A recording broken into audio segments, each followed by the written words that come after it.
Mad square అలా గుర్తుపెట్టుకుంటున్నారు. ఇది ఒక్కసారిగా కంప్లీట్ డిఫరెంట్ జానరాకి వచ్చారు. సో మీ స్టెప్ ఇది మీరు డేర్ చేశారా లేకపోతే బాగుంది అనిపించిందా? డేర్ ఏం లేదండి, కథ బాగుంది, నేను చేస్తే బాగుంటుంది అనిపించింది. ఆవిడ వచ్చారు అయితే ఇంకా బాగుంటుంది అనిపించింది, చేస్తాం అంతే అంత.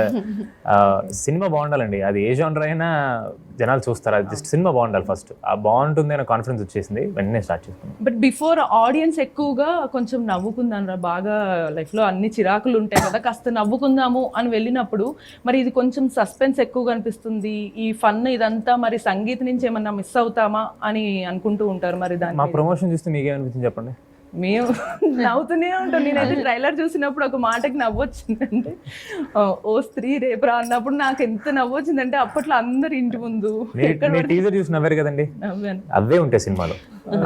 దాంతో ఇంకా ఎక్కువ ఉంటాయి, దాంతో పాటు మంచి కథ కూడా ఉంటుందండి, అదైతే పక్క. అంటే మూవీలో సందర్భంగా ఆ మాటను బట్టి చూస్తే మనం గతంలో ఇంతకుముందు చిన్నప్పుడు అందరూ ఎలా చేసేవారు, ఇలాంటి చాలా క్యూట్గా నాటీగా అనిపించే థింగ్స్ చేసేవారు, ఓ స్త్రీ రేపురా అనడం. అలా మీరు చేసిన నాటీ థింగ్స్ ఏంటి?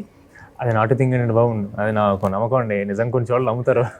అయ్యో అది మన దగ్గర జరిగిన ఇన్సిడెంటే కదండి బాబు, ఇళ్ళ మీద రాయడం ఇవన్నీ నాటి కాదులేండి, అది కొంచెం స్కేరీయే, మనం దాన్ని టచ్ చేయొద్దు.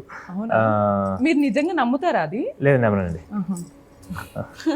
అనవసరంగా ఎందుకు నమ్ముతారు వాళ్ళు, అదే ఈవిడ. బట్ నిజంగా అవుతుందా అని అంటే చంద్రముఖి ఆ టైంలో రాత్రి నడుచుకుంటూ వస్తుంది, ఈవిడ నమ్మారండి. అవునా, మీరు నమ్మారని? ఆవిడకి చాలా భయం. నిజమా? అవునా? దేవుడి మీద భక్తి.